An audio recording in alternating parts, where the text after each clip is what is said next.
बिस्मिल्लाहिर्रहमानिर्रहीम, अस्सलाम वालेकुम। मैं हूँ बीनर सलीम। कल नवाज शरीफ साहब की एक मेडिकल रिपोर्ट के आई, उसके ऊपर तो एक बहस होना शुरू हो गई।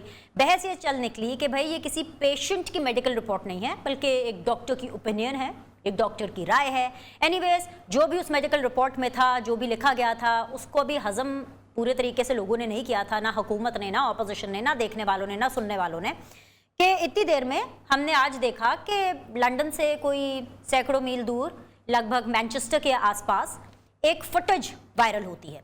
उस फुटेज में हम देखते हैं कि नवाज शरीफ हैं, उनके साहबजादे हैं, इसहाक डार हैं, वो अपेरेंटली किसी फैक्ट्री का दौरा कर रहे हैं और अपेरेंटली किसी से ब्रीफिंग ले रहे हैं।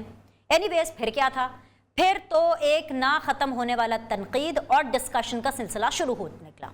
वो इसलिए क्योंकि कल ही जब हम देखते हैं कि लाहौर हाई कोर्ट के अंदर एक 3 सफ़ों पर रिपोर्ट जमा कराई जाती है, जिसके अंदर बाकायदा तौर पर यह लिखा होता है कि भाई वो सफ़र नहीं कर सकते नवाज शरीफ, वो किसी सिंड्रोम के तहत बीमार हैं, अकेला महसूस करते हैं, लोगों से मिलजुल नहीं सकते हैं, ट्रैवल नहीं कर सकते हैं। और ऐसे में आज ही जो वीडियो वायरल हो रही है उसके अंदर वो लंदन तो क्या, लंदन से कहीं दूर मैनचेस्टर के करीब एक जगह पर कोई कारोबारी सरगर्मियां सरअंजाम दे रहे हैं। इस वीडियो को देख करके ये तासुर भी पनपा, जो कि बहुत ज़्यादा प्रिवेल कर रहा है, कि एज इफ नवाज शरीफ बिल्कुल ठीक ठाक हैं और वो जानबूझकर पाकिस्तान आने को डिले कर रहे हैं। हम आज PMLN से ये सवाल ज़रूर उठाएंगे, ये ज़रूर पूछेंगे कि भाई आखिर नवाज शरीफ ऐसा क्यों कर रहे हैं? आपके ताहयात कायद ऐसा जानबूझकर कर रहे हैं? क्या उनका मकसद कानून का मजाक उड़ाना है या फिर वो हुकूमती बेंचेस को तपाना चाहते हैं? इस सवाल का जवाब मैं आज ज़रूर लेने की कोशिश करूंगी PMLN से। एनीवेज जी, आपको मैं एक चीज़ और याद करा दूं कि नवाज शरीफ के बारे में मुझे नहीं याद पड़ता, मैंने कल भी बोला, आज दोबारा रिपीट कर रही हूँ अपने आप को, कि हमने लास्ट उनका बयान, उनकी खबर कब चलाई थी, क्योंकि नवाज शरीफ के ऊपर नेशनल मीडिया के ऊपर मुकम्मल तौर पर बैन है। हम उनकी कोई खबर नहीं चला सकते। यहाँ तक कि अगर हमारे मोहतरम प्राइम मिनिस्टर इमरान खान बराह रास्त उनके बारे में तनकीद भी करें, उनके बारे में सख्त अल्फाज का भी इस्तेमाल करें, फिर भी हम उसका रिप्लाई भी नहीं चला सकते हैं नेशनल टीवी पर। लेकिन आज बड़ी अजीबोगरीब सी चीज़ हुई, और मैं अक्सर ये कहती हूँ कि जो कहीं नहीं होता वो पाकिस्तान में होता है। हमने देखा कि स्टेट चैनल पर, नेशनल चैनल पर, पाकिस्तान के सरकारी टेलीविजन पर हमने देखा कि खबर मनोअन नशर की गई विद फुटेज, पूरी तफसील बताई गई कि किस तरह नवाज शरीफ, उनके साहबजादे, किस तरह इसहाक डार साहब जो हैं ऐसे ऐसे कई लंदन से बाहर मैनचेस्टर गए हैं किसी फैक्ट्री का दौरा करने और अपने कारोबारी सरगर्मियां सर अंजाम दे रहे हैं। हालांकि पाकिस्तान में ये बताया जाता है कि उनकी तबीयत ठीक नहीं है। हालांकि वही पाकिस्तान है जहां पर नवाज शरीफ के साहबजादे के इंटरव्यू चलाने पर, इसहाक डार के इंटरव्यू चलाने के ऊपर ना सिर्फ प्रोग्राम्स बंद हुए, चैनल्स को भी जो है वो सख्ती का सामना करना पड़ा। मैं आपको ये भी याद करा दूं कि हमें अक्सर पाकिस्तान तहरीक इंसाफ वाले सहाफत सिखाते हैं, हमें बैलेंस्ड होने का और सही सहाफती जिम्मेदारियां अदा करने का ताना भी देते हैं, हमें लेक्चर करते हैं, हमें स्कूल करते हैं कि सहाफत कैसे होती है, खबरें कैसी देनी चाहिए। तो कहीं ना कहीं सेलेक्टिव जर्नलिज्म पाकिस्तान तहरीक इंसाफ वाले और यह हुकूमत ही कर रही है, क्योंकि कहीं ना कहीं आज नवाज शरीफ की मनोअन इस खबर का आना, फुटेज के साथ आना, एक एक लफ्ज़ इस खबर के बारे में तफसील से बताना सरकारी टीवी के ऊपर, ये इस बात का मुंह बोलता सबूत है कि मनपसंद खबरें ही बुलेटिन्स में जगह बनाती हैं। वो खबरें जो किसी के मन को भा जाती हैं वो ही आवाम तक पहुंचाई जाती हैं। आज के मैं नुमाइंदा आपके सामने रख देती हूँ कौन कौन है मेरे साथ, और फिर उसके बाद हम बाकायदा तौर पर डिस्कशन का आगाज़ करेंगे। वेरी ऑनरेबल मुसर्रत चीमा साहिबा हैं, पाकिस्तान तहरीक इंसाफ को रिप्रेजेंट कर रही हैं, सिटिंग MP हैं। अस्सलाम वालेकुम, खुश आमदीद। मुझे अब से थोड़ी देर में ज्वाइन कर लेंगे जी सेनेटर अफनानुल्लाह खान साहब, PMLN को रिप्रेजेंट करेंगे फ्रॉम द अपोजिशन बेंचेस। अस्सलाम वालेकुम, खुश आमदीद। जाम इकरामुल्लाह धारेजो साहब ने मुझे ज्वाइन किया है, सूबाई वज़ीर सिंध है, पाकिस्तान पीपल्स पार्टी को रिप्रेजेंट कर रहे हैं। अस्सलाम वालेकुम, खुश आमदीद। तीनों मेहमानों को मैं शुक्रिया अदा करूँगी। मुसर्रत, अगर आपको आवाज़ आ रही है, मैं आपके सामने पहला सवाल रख सकती हूँ? जी बिल्कुल, बहुत बहुत शुक्रिया मुसर्रत ज्वाइन करने के लिए। मुसर्रत, एक मेडिकल रिपोर्ट आती है, उसके बाद आज ये फुटेज आ जाती है। सवाल मेरा मेडिकल रिपोर्ट से रिलेटेड नहीं है, सवाल मेरा उस फुटेज से, उस सेलेक्टिव जर्नलिज्म से रिलेटेड है, जिसके बारे में हमें भी बहुत लेक्चर मिलते हैं कि भाई सहाफत कैसी होती है, खबर कौन सी चलनी चाहिए, कैसे चलनी चाहिए। और मुझे याद आया PTV के ऊपर हर घर के अंदर बहुत से मीटर लगे हुए हैं, पर मीटर 35 रुपये लिए जाते हैं आवाम की जेब से, और ये वो 35 रुपये हैं कि जब इमरान खान साहब अपोजिशन में होते थे तो उनको बड़े दुखते थे। उन अवाम के पैसों से आप किसी ऐसी खबर को नशर कर रहे हैं जो किसी के मन को भा गई होगी, शायद नेगेटिव खबर होगी, इसलिए उसने बुलेटिन में जगह भी हासिल कर ली। तो सेलेक्टिव जर्नलिज्म तो आप कर रहे हैं, तो ताना हम लोग क्यों सुने? बिस्मिल्लाहिर्रहमानिर्रहीम। बहुत शुक्रिया बेनिश। सबसे पहले तो इस मुल्क की आला अदलिया के आगे जो एब्सकॉन्डर इस मुल्क के इदारों को न सिर्फ तज़हीक का बल्कि बहुत ही ज़्यादा मैं ये कहूँ कि मुल्क दुश्मन बयानियाँ दागने वाले शख्स के ऊपर मेरा ख्याल है पूरी दुनिया के अंदर उनकी जो तखरीबकारी वाली जो स्पीचेस हों उनके ऊपर बैन होता है, तो नथिंग न्यू। दूसरी जहाँ तक अजीब सी बात है कि जो टॉपिक ऑफ द डे है, क्यों ना हम इस मुल्क के अवाम को बताएं कि इस मुल्क का 3 दफ़ा वज़ीर जो रहने वाला वज़ीर आज़म वो आज देखें कि इधर कितना मज़हका खेज सिचुएशन है कि जो आप आला अदलिया को जो एक पलंदा भेज रहे हो, जो पहले से भी ज़्यादा मैं कहती हूँ कि ये ख़ानदान अपनी जग हसाई और अपने ये जो इन्होंने जो सिंड्रोम्स इन्होंने दिल टूटने वाला लेडीज़ के दिल टूटने वाला सिंड्रोम अपने से रिलेट किया है, तो मेरा ख्याल है इसे इनके जो कारकुनान और कुछ ऐसे एंकर हजरात जो इनकी हर वक्त इस ताक में लगे रहते हैं कि मियाँ साहब कब आएंगे और कब उनके फॉरेन ट्रिप्स होंगे और कब मौजें बहाल होंगी, तो उनके भी दिल बहुत ज़्यादा टूट गए होंगे कि कहाँ से इनकलाब आना था और आ गई एक चिट्ठी और वो कतरी लेटर से भी ज़्यादा मज़हका खेज़। और इसमें जो एक नई इंटरेस्टिंग चीज़ I want to share with you कि उस डॉक्टर ने अपना सारा करियर अगर दाव पे लगाया है कि उस लेटर को पढ़ के कोई उस डॉक्टर को भी सही डॉक्टर मानने को तैयार नहीं होता। समझ नहीं आती कि कोई एक प्रोफेशनल डॉक्टर अमेरिका में बैठ के उन्होंने साइकोलॉजिकल सारी बीमारियां इनकी बता दी हैं कि इनका दिल परेशान है, इनका दिल बीमार है, कहाँ उन्होंने आके इनकलाब लाना था। तो इंटरेस्टिंग चीज़ इसमें यह कि कहीं पता चले राना शमीम साहब की तरह उनको भी कहीं गन पॉइंट पे कोई उनकी वीडियो शीडियो बना के तो उस बेचारे से ये ट्रीटमेंट लेटर और इंटरेस्टिंग फ़नी किस्म का लेटर नहीं लिखवाया गया। देखें, जब इस मुल्क का वज़ीर आज़म 3 दफ़ा रहने वाला आला अदलिया के आगे ये फ़नी किस्म की एक स्टेटमेंट रखेगा कि मेरा दिल टूट गया है और मेरी बीवी, कितने इस दुनिया में लाखों नहीं करोड़ों तादाद में लोग मौजूद है जिनकी खामन जिनके बच्चे दुनिया से चले गए हैं, तो फिर मेरा ख्याल है जेलों का सर्वे करवाया जाए तो जिनके दिल टूटे हुए हैं उनको फिर बाहर लंदन की सैर कराई जाए ताकि उनका टूटा हुआ दिल जुड़ जाए। और इससे भी मज़ेका खेज एक सेकंड में आई वांट टू कंप्लीट। देखिए बिल्कुल कंप्लीट देखिए बेनिश, क्यों ना नेशनल चैनल बताए, आप बिल्कुल बताइए, आप बिल्कुल अपनी बात भी पूरी कीजिए, लेकिन क्या जिसके ऊपर इल्जाम लग रहा है जिससे रिलेटेड ये खबर है, क्या उनका मौकफ ना लिया जाए? उनका तो मौकफ हम ले ही नहीं सकते, ना इसहाक डार को दिखा सकते हैं, ना नवाज शरीफ को दिखा सकते हैं, ना उनको सुनवा सकते हैं। मैं सिर्फ इसके बारे में बात कर रही हूँ, उनसे ना पूछा जाए। मैं आई फील पिटी, मुझे हमदर्दी है PMLN के उन कारकुनान से, उनके उन स्पोक्स पर्सन से जो किस तरह इन लोगों को डिफेंड करेंगे। और बहुत जिगरा और बड़ी हिम्मत चाहिए इस तरह की रिपोर्ट देने के लिए भी, और बहुत बड़ा जिगरा चाहिए ऐसे लोगों को जो दीवार पे लिखा हुआ झूठ है उनको डिफेंड करने के लिए भी। और ये एक अच्छी चीज़ है, मैं इसको इसलिए पॉजिटिविटी इसमें देखती हूँ कि ये चीज़ें इस मुल्क के 22 करोड़ अवाम के आगे एक स्टोरी नवाज लीग की तरफ से आती है, उसका हम बताते हैं ये हकीकत है। एक खत आया, हमने दिखा दिया अवाम को, 22 करोड़ अवाम को जिनके टैक्स का पैसा चोरी करके वो साहब वहाँ पे हवाखोरी कर रहे हैं, जिनका दिल टूट चुका है। अगर वो पाकिस्तान आए हम उनको दिखाएंगे कि हकीकत ये है, आगे फैसला अवाम करे कि वो इनकलाबी लीडर के जी। मैं तो हैरान हूँ कि जी डायलॉग्स वो बोलो जो 2 दिन बाद बेनिश जो बात झूठ साबित हो जानी है। मसलन मियाँ आ रहा है, जो दो मियाँ आएगा लग पता जाएगा, लो जी लग गया पता अवाम नू भी सानू भी कि जी उनका दिल टूट गया तो नहीं आ सकता। मुल्क के साथ सीरियस जोक्स शेयर करें, मतलब मेरे साथ बने। और मुझे वाकई इन सब लोगों से, अफनान मेरा भाई है, मुझे इनसे भी हमदर्दी और इनके पूरे कारकुनान से भी हमदर्दी। उससे भी आगे बात गल वध गई है कि छुरियां चलाइयां इन्होंने जब वो जा रहा था, और उसके बाद लेटर आ गया जी, कतरी लेटर, कैलबरी फॉन्ट, और अब पेशे खिदमत है कि एक डॉक्टर बैठा हुआ है वाशिंगटन। चले जरा पॉइंट ऑफ व्यू लेने दे। दिल टूट गया, वो सिंड्रोम है जो नवाज शरीफ साहब ऐसा क्यों कर रहे हैं? आप एक दिन पहले लाहौर हाई कोर्ट के अंदर मेडिकल रिपोर्ट जमा कराते हैं, और मेडिकल रिपोर्ट में क्या है आपको अच्छे तरीके से पता है कि भाई वो घुल मिल नहीं सकते, आ नहीं सकते, उनकी बहुत सख्त किस्म की तबीयत खराब है, सिंड्रोम है उनको कोई, और वो सफर नहीं कर सकते। आज वीडियो आ गई है, वो लंदन से सफर करके मैनचेस्टर गए हुए हैं, किसी फैक्ट्री के अंदर ब्रीफिंग ले रहे हैं, साहबजादे हैं साथ, इसहाक डार साहब हैं उनके साथ। ये क्यों कर रहे हैं नवाज शरीफ साहब ऐसे? क्या आप लोग जानबूझ के कर रहे हैं जस्ट बिकॉज के पाकिस्तान के अंदर आप कानून का मजाक उड़ाना चाहते हैं, या फिर आप मुसर्रत चीमा इनकी पार्टी को तपाना चाहते हैं कि देखो हम क्या कर सकते हैं? देखिए बात ये है कि बड़ा हम तप रहे हैं, जो सारा मामला है ये आवाम के जो एक्चुअल जो मामलात हैं उनसे डाइवर्ट करने के लिए ये है, और इसके अलावा और कुछ नहीं है। बात ये है कि जिन रिपोर्टों की बुनियाद के ऊपर जो है वो मियां मोहम्मद नवाज शरीफ साहब बाहर गए थे, जिनको ये कहते हैं कि ये जाली हैं, वो डॉक्टर फैसल सुल्तान और डॉक्टर यास्मीन राशिद ने दी थी। एक आपका फेडरल में हेल्थ मिनिस्टर है और एक आपका पंजाब में हेल्थ मिनिस्टर है, जो आज भी कहते हैं वो रिपोर्टें ठीक थी। तो जो ये कह रहे हैं ना कि झूठ वाली बात है, तो अगर झूठ वाली बात है तो पहले अपने लोगों को पकड़े अंदर करें। वो तो आज भी कहते हैं कि ये बात बिल्कुल ठीक थी। और खाली वो क्या, जो बोर्ड है सारा का सारा पंजाब का, जो डॉक्टर्स का बोर्ड है, वो आज तक उन रिपोर्ट्स पे कायम है। शौकत खानम की लैब की रिपोर्ट्स भी थी, गलत थी क्या सारे पंजाब की रिपोर्ट्स जो है वो गलत थी? और इतने आप निकम्मे और नाअहल हैं कि आपके नाक के नीचे सारा कुछ हो गया, आपको पता ही नहीं चला। तो बात वो करें जिसका कोई सारा और पैर हो। ये खाली अपनी हर चीज़ सियासत नहीं होती।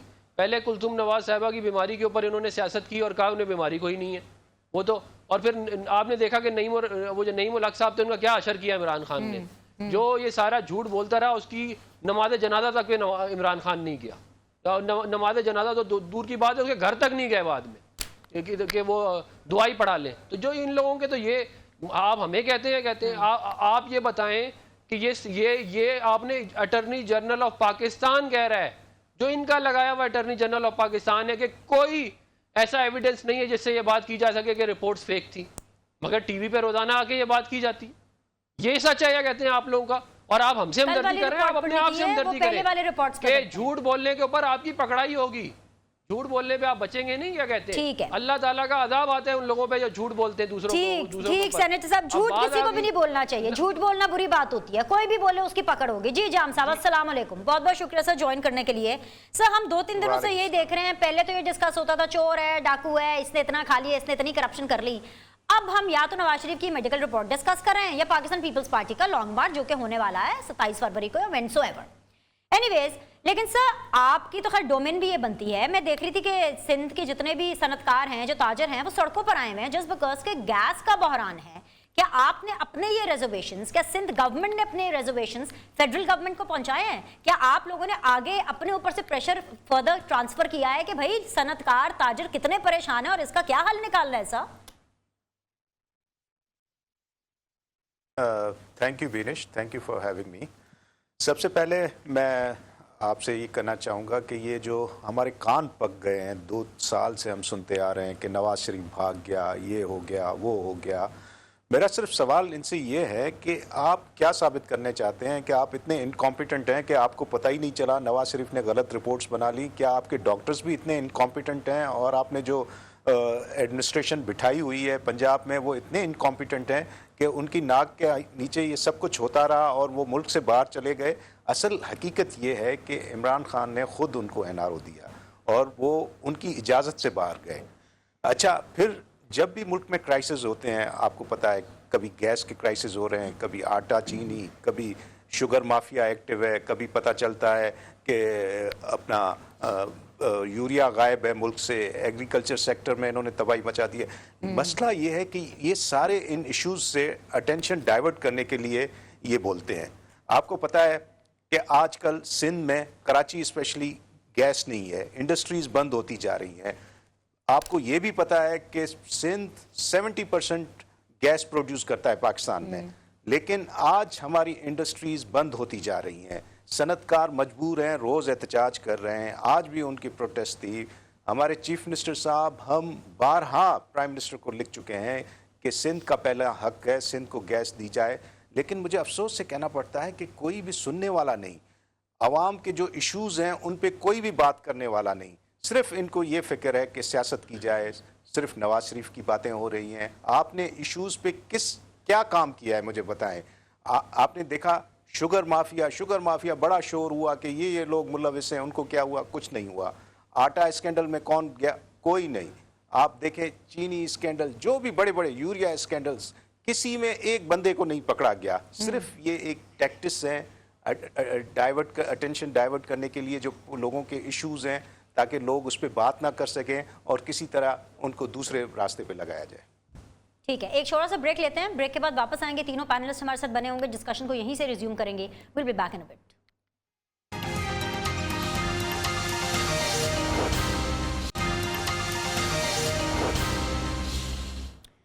अस्सलाम वालेकुम जी, आप देख रहे हैं सीधी बात बीनीर सलीम के साथ। प्रोग्राम के पहले हिस्से में जो मेहमान मेरे साथ मौजूद थे अभी तक वही बरकरार है। मुसर्रत चीमा साहिबा हैं, तर्जुमान है पंजाब हुकूमत की पाकिस्तान तहरीक इंसाफ से। सेनेटर अफनानुल्लाह खान साहब हैं, PMLN को रिप्रेजेंट कर रहे हैं ऑपोजिशन बेंचेस से। जाम इकरामुल्लाह धारेजो साहब हैं, सूबाई वजीर हैं सिंध के, representing Pakistan peoples party. Afnan, मैं आपसे इस सेगमेंट का आगाज करना चाहूंगी। पहले सेगमेंट के अंदर मैंने दिखाया भी, सुनवाया भी, जो शेख रशीद साहब फरमा रहे थे कोई धरना नहीं होगा, किसी किस्म का कोई डील ढील नहीं होगी। तो आप क्या करने वाले हैं 23 मार्च को? क्योंकि आपको लगता है कि कोई इजाजत नहीं मिलने वाली है, तो आई थिंक सो कि आपको अपने प्लान को रिकंसिडर करना पड़ेगा। लेकिन शेख रशीद साहब की बात जो है उसको मैं इतनी ज़्यादा उसकी ना इतनी वक़्त है ना मैं उसको इतनी अहमियत देता हूँ। ना करें, शेख रशीद साहब जो है वज़ीर दाखिला है। शेख रशीद वज़ीर वो हरीम शाह उनसे संभाली नहीं गई आज तक। वो वज़ीर दाखिला होकर हरीम शाह नहीं संभाल सके तो किसी और को उन्होंने क्या, तो उनकी नाक के नीचे वो मनी लॉन्ड्रिंग करके चली गई, उनसे कुछ हुआ नहीं। ये अलमिया इस मुल्क का कि शेख रशीद जैसा इंसान जो है वो वज़ीर दाखिला बना दिया गया है, जिसने अल्लाह के फजल से हर मार्शल लॉ के साथ जो है वो राय, हर वो राइट पे भी है, वो सेंटर में भी है। कोई दीन ईमान नाम की चीज ही नहीं है, ना कोई रंग है, ना कोई नस्ल है, सिर्फ ताकत और पैसे के पुजारी हैं। एक मिनट, आपने बड़ी अजीब सी बात किया। आपको एक खातून का नाम लेना पड़ेगा शेख रशीद साहब को डिफेंड करने के लिए या अपना डिफेंस पेश करने के लिए। मैं अपने प्लेटफॉर्म के ऊपर इस तरह से किसी खातून का नाम इस्तेमाल करना अलाउ नहीं करती हूँ, खास तौर पे ऐसे सिनेरियो में जब वो इस प्रोग्राम के पैनल का हिस्सा ना हो। कौन सी? आपने हरीम शाह का नाम लिया ना? हरीम शाह का नाम लिया आपने? नहीं तो वो FIA का केस नहीं है उनके ऊपर क्या? नहीं, लेकिन आप उस केस के ऊपर अलग से बात करें जब वो केस अंडर डिस्कशन होगा। आप तो मैं केस पे बात कर रहा हूँ। मैंने उनसे ये कहा है। नहीं, आपने ये बोला कि उनसे हरीम शाह नहीं हैंडल हो रही। आप उसको एक गलत तो मैं यही मैं कहूंगा ना, मैं और क्या कहूंगा, क्या कहते? नहीं तो मैं यही कहूंगा ना, हरीम शाह ने मनी लॉन्ड्रिंग की। But sir, Harim Shah is not in the panel. Even if she is not in the panel, even if she is not in the panel, no, Afnan एक मिनट, एक मिनट, आपने बात को कहाँ से उठा के आप कहाँ पे ले गई हैं? मैं आपके साथ एक मिनट रुक जाए इधर। मुझे आप क्वेश्चन तो मेरी बात तो सुन लेना आप पहले पूरी। आप मेरी बात सुने ना पहले। आपने कौन सी बात उठा के कहाँ ले गई है? उसने मनी लॉन्ड्रिंग की है, उस पर FIA का केस है, मैंने ये बात की है। आप कह रही है मैं किसी को नहीं करने दूंगी। भैया आप अजीब आप लोगों की बात है। मनी लॉन्ड्रिंग उसने किया, मैंने किया, क्या कहते हैं? ये अभी डिसाइड नहीं हुआ, the case is still open, अभी चल रहा है। तो मेरा आज के केस उसके ऊपर लगा तो मैंने उसी का रेफरेंस दिया है ना। मैंने कोई ऐसी बात तो नहीं कहती कि आप कह रहे हैं मैंने नहीं करने दूंगी। आपको मैंने गलत बात की, क्या कहते हैं? आपको मैंने हरीम शाह के ऊपर बात करने के लिए थोड़ी बुलाया। ये बिल्कुल वही बात है अफनान, अभी प्रोग्राम में अभी आपने ज्वाइन नहीं किया था। सुन ले, आर्गुमेंट सुन ले, आर्गुमेंट सुन ले अफनान। क्या मैंने गलत बात की है? सर अभी एज ऑफ नाउ इस प्रोग्राम के बीच में आपने आउट ऑफ कॉन्टेक्स्ट बात की है। आप लोग मतलब हमें बात भी नहीं करने देंगे क्या? ये बिल्कुल वही बात है। बता दिया करेंगे क्या बोलने में, वो बोल दिया करूंगा।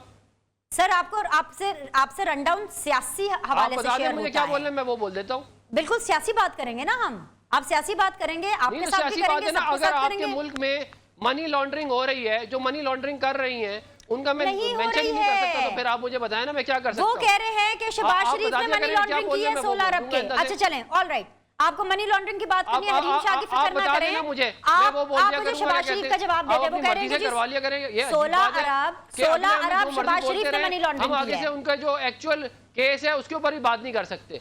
अभी पता क्या अफनान, अब सुन लें, अब जरा हौसला रख के सुन ले। एक तो अब इस्लामाबाद में डिले भी आता है, अब सुन लेना। अरे सुन तो, आप पिछले 15 मिनट से पूरा का पूरा शो हाईजैक कर रहे हैं। आप मेरी बात तो सुन लें, आप समझना नहीं चाह रहे। शो हाईजैक कर लिया है सर, मेरा तो शो है ना, मैं तो करूंगी हाईजैक उसको, मैं तो चाहूंगी कि मैं करूंगी। मैंने रेफरेंस दिया है केस का, मैंने मनी लॉन्ड्रिंग अगर आप मेरी एक मिनट बात सुन लेंगे ना अफनान, मुझे ऐसे अच्छा नहीं लग रहा शो करना। आपने पहले आप पहले अपने आपने जो बात की है वो गलत की है, ठीक है ना। आपको इस तरह मेरी बात को ट्विस्ट नहीं करना चाहिए था। और जो मैं बात कर रहा हूँ मुझे करने दे, मैं आपके हिसाब किताब से बात नहीं करूंगा। अच्छा, आप सवाल पूछे मैं जवाब दूंगा। अब मैं बोलूं अफनान, बिकॉज क्रॉस टॉक ना टेलीविजन के ऊपर जाती नहीं है, ऑडियंस को समझ नहीं आती। अगर आप अलाउ कर रहे हैं एंकर को बोलना तो प्लीज मुझे 1 मिनट दीजिए, फिर मैं आपकी पूरी बात सुनूंगी। आपने हरीम शाह का नाम लेकर इसलिए गलत किया क्योंकि आउट ऑफ कॉन्टेक्स्ट बात होगी, नंबर 1। नंबर 2 बता रही हूँ ना, आप मुझे इंटरप्ट करना बंद करेंगे तो मैं आपको बताऊंगी। उन्होंने नहीं की money laundering. My show is not Hareem Shah, my show is not on this case. अभी साबित ही नहीं हुआ, the case is still open. बना लिया करें ना, आप हमें क्यों बता रही है कि कौन सा कॉन्टेक्स्ट? अभी आपको पता है, 1 मिनट, अभी आपको पता है, अफनान साहब आप मुझे बहुत इंपॉर्टेंट इशू से हटा रहे हैं। मेरे हिसाब से थोड़ा सेट करें, आप मुझे बहुत इंपॉर्टेंट इशू से बात करने पे हटा रहे हैं। और वो इंपॉर्टेंट इशू ये है कि जब मैं मुसर्रत चीमा से, जब मैं PTI से पूछती हूँ कि आपके सरकारी टीवी ने नवाज शरीफ की फुटेज और खबर क्यों चलाई है, मुझे आप अपने हिसाब किताब से चलते रहते हैं या कैसे? अफनान, आप पहले हरीम शाह से निकले। I think so you need to have some water because you are not even listening to the anchor. मैं प्रोग्राम से उठ जाऊंगा। आप माजरत ये आपकी ज्यादती है। आप माजरत ये करें इसी ज्यादती है वक्त। अफनान। आप माफी मांगे, आपने गलत बात की है। आप माफी उठना मांगे, चाहते आपने हैं, गलत वो बात की है आपकी मेरे से। मर्जी है। मैं आप ही उठ के रहा साथ हूँ बनी हुई फिर। हूँ आप जाएं, ना। मैंने आपका की माइक गलत ऑफ किया ना मैंने आपकी बात सेंसर की। ये आपकी अपनी मर्जी है, ठीक है Afnan? This is completely up to you. ये अफनान साहब उठ के चले गए हैं क्योंकि इन्होंने हरीम शाह की बात की। इन्होंने कहा कि मनी लॉन्ड्रिंग साबित हुई है, हालांकि उस बात के ऊपर ना मनी लॉन्ड्रिंग साबित हुई और ना मेरे रन डाउन का हिस्सा हरीम शाह थे और ना मैं इस टॉपिक के ऊपर बात करना चाहती थी। मैं कॉन्टिन्यूसली अफनान का मौकफ सुन रही थी, उनको एक्सप्लेन करने की कोशिश कर रही थी, लेकिन उस खातून का मौकफ जो कि यहाँ पर मौजूद नहीं है, मेरे पैनल का हिस्सा नहीं है, उनके बारे में बात करने के बजाय अफनान साहब नाराज होकर के शो छोड़ के चले गए। लेकिन ये कुर्सी, ये फ्रेम बिल्कुल ऐसा ही रहेगा। आप जब भी चाहे शो को वापस ज्वाइन कर सकते हैं और अपना पॉइंट ऑफ व्यू दे सकते हैं। एनीवेज जी, मुसरत चीमा साहिबा, ये दोनों तरफ से खैर एनीवेज डिस्कशन ही कहीं और चली गई, बट आप लोग तो कहते थे कि जब भी ऑपोजिशन धरना करने के लिए आएगी हम उनको कंटेनर्स प्रोवाइड करेंगे, हम उनको खाना देंगे, उनको पूरी तरह से छुट्टी होगी। फिर एक तरफ आप ये भी कहते हैं कि ये ऑपोजिशन मिलकर के भी कुछ नहीं कर सकती है। तो फिर ऐसे में जब वजीर दाखिला साहब इस तरह का बयान देते हैं तो इससे क्या तासुर लिया जाए? क्या आप घबरा गए कि ऑपोजिशन आ रही है लॉन्ग मार्च करने के लिए, चाहे 27 फरवरी को आए या चाहे 23 मार्च को आए? देखिए, मैं सिर्फ एक फ़िक्रा बोल के आगे जाऊंगी कि देखें, जब भी इनसे पॉलिटिकल या लॉजिकल कोई बात की जाए तो ये सीधा करैक्टर असैसिनेशन के ऊपर जाते हैं, जो कि इंतहाई आपने बात बिल्कुल मुनासिब की और कोई ऐसी आउट ऑफ द वे बात नहीं की। तो इनको मैच्योर बिहेव करना चाहिए था। ये शेख रशीद साहब को और बहुत अच्छे तरीके से ग्रिल कर सकते थे, लेकिन ये बिल्कुल नामुनासिब बात थी और ख़वातीन को इस तरह से डिस्कस करना ये अच्छी बात नहीं है। आगे हम चलते हैं। अच्छा देखें, जो शेख साहब ने बात की है बिनिश, वो बिल्कुल उन्होंने एन इनकी जो माशाल्लाह से शानदार माजी है ना इनकलाब लाने का, उसको मद्देनज़र रखते हुए कही है। सिर्फ उसको इस पैराए में देखा जाए, इनकलाब आ रहा है, जदों मियाँ आएगा लग पता जाएगा। उसके बाद जो इनकलाब चिट्ठी की शक्ल में आया है वो आपने देख लिया। वो इस कॉन्टेस्ट में बात कर रहे हैं कि ये लॉन्ग गवाचा मार्च से आगे कुछ भी नहीं है।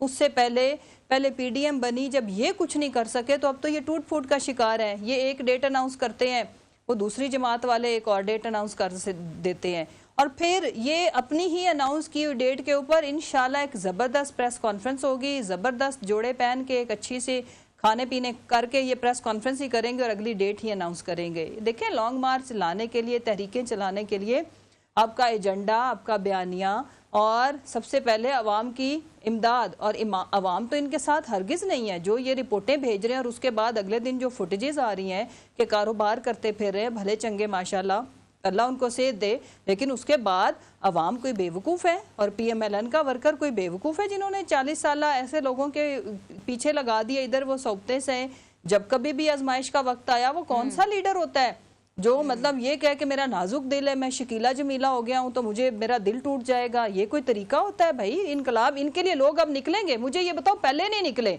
और शेर पे सवा शेर ये रिपोर्ट, तो अपने बच्चों को ले जा करके सड़कों पे कौन छोड़ के? अपने 2 वक्त की रोटी के लोगों को फिक्र होनी चाहिए। और ऐसे लोगों का मैं तो अपील करती हूँ कि इनको पहचाने, नकालों से होशियार रहें। ये अपने ऐशो इशरत के लिए हुक्मरानी करते हैं, जब वो नहीं मिलती तो ऐशो इशरत को बरकरार रखते हैं और आपको सौंपते झेलने के लिए छोड़ देते हैं। और एक और इंटरेस्टिंग चीज़ बिनिश, PMLN का वर्कर और जो सपोर्टर है वो बेवकूफ़ नहीं रहा। उसकी वजह ये कि इन्होंने अरबों रुपए लगा के आर पार वाला जलसा किया, उसका रिजल्ट आपके सामने, लोग नहीं निकले। लोगों ने इनका जो नैरेटिव था, इनका जो बयानिया था, उसको बाय नहीं किया। जब बाय नहीं किया और अभी जबकि एक लीडर कहता है लंदन में बैठ के कि मेरी खातिर निकलो, अवाम का एजेंडा तो इनका है ही नहीं मतमाय नज़र। अवाम होती तो ये जो 40-50 साल जो इनको हुक्मरानी के मिले, ये हाल करते अवाम का। इनका अपना फाइनेंशियल स्टेटस, मनी लॉन्ड्रिंग के ऊपर मैं किसी किस्म की कोई टेंशन नहीं है। मुझे ब्रेक लेना है, मेरे पास काम है जी। उसकी वजह मैं सिर्फ एक फिक्रा बोल लेने दो। देखो, ये मनी लॉन्ड्रिंग हरीम शाह की तो भी साबित होनी है। 16 अरब और खाली 4 अरब रुपया मलिक मकसूद चपड़ासी, जो 8,000 10,000 की सैलरी पे मियाँ शहबाज शरीफ का मुलाजिम, और उनको वो 4 अरब भेज रहा है, इसका जवाब नहीं है। और छट के ये लोगों की किरदार कुशी करते हैं और फिर कहते हैं कि फलाना बदजुबान है। देखिए, जिस तरह की आप बात करोगे पलट के आएगी, और इनको चाहिए कि ये होश के नाखून लें और अपने लीडरों को होश के नाखून दिलवाएं। इनकी जगह सही हुई है। बेसिकली आज जो अफनान ने किया वो ठीक किया, वो बहाना बना के गया है। उसको पता है मैं क्या डिफेंड करूं, कि दिल टूट गया है और मुझे हार्ट सिंड्रोम हो गया हुआ और मैं आ नहीं सकता। अच्छा, तो अब सीन ये है कि माशाल्लाह अब अफनान उठ के चले गए हैं, लाने आ रहे हैं। अब अफनान उठ के चले गए हैं तो बेहतर होगा कि हम अफनान के ऊपर पर्सनल स्पेसिफिक होकर के बात ना करें। पॉजिटिव वे में डिस्कस कर रही हूं कि मैंने इनको बयानिया लोग डिफेंड नहीं कर पाएंगे। था ये पीएमएलएन का अपनी चॉइस है, अपना प्रोरोगेटिव है, अफनान अपनी मर्जी से उठ करके गए हैं। हालांकि मैं उन्हीं के साथ लगातार बंधी हुई थी, बात कर रही थी, डिबेट कर रही थी, ये उनकी अपनी पर्सनल चॉइस है। मुझे खैर एक ब्रेक लेना है, लेकिन शेख रशीद को हरीम शाह का ताना एक ऐसे टाइम पर जब वो केस रनडाउन का हिस्सा नहीं है, हरीम शाह यहाँ पर मौजूद नहीं, शेख रशीद पैनल में मौजूद नहीं है, ये मैं ना आज अपने प्रोग्राम में अलाउ करूंगी ना मैं आइंदा अलाउ करूंगी। मुझे एक ब्रेक लेना है। सिंध का जो बल्दियाती कानून है वो लगता है कि सिंध हुकूमत के गले आ गया है। कभी जमात इस्लामी आकर के धरना दे रही होती है, कभी पाकिस्तान जमीन पार्टी आकर धरना दे रही होती है। पीपल्स पार्टी किन मुश्किलात से जूझ रही है, जानने की कोशिश करेंगे इस ब्रेक के बाद।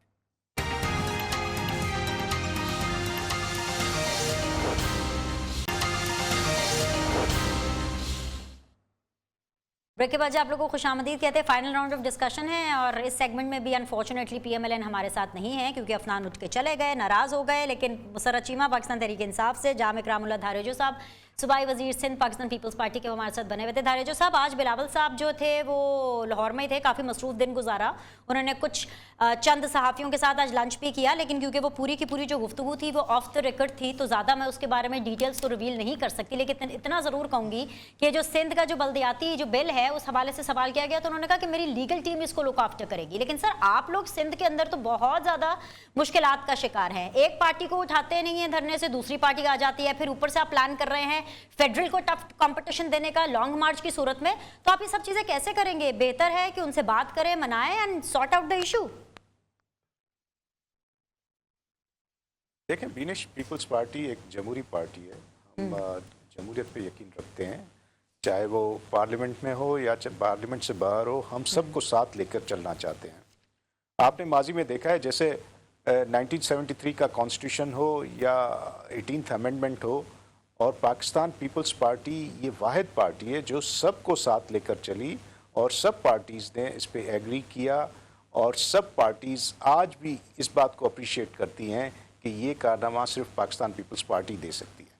आपको ये भी पता है कि हमने ये बिल, जिसे आप लोकल गवर्नमेंट बिल कहते हैं, ये हमने सिंध असेंबली से अप्रूव करवाया।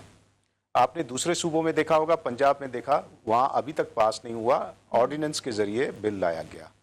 लेकिन उसके बावजूद हमने जो भी सिंध में, जो भी कराची में स्टेक होल्डर्स हैं, पहले भी उनसे कंसल्ट किया था। हाँ, ये हम ज़रूर कहेंगे कि मतलब किसी की ख्वाहिश पे कोई बिल नहीं लाया जा सकता। जो भी पॉलिटिकल पार्टीज़ हैं जिनकी भी जायज़ डिमांड्स हैं उनसे बिल्कुल हम बात करेंगे।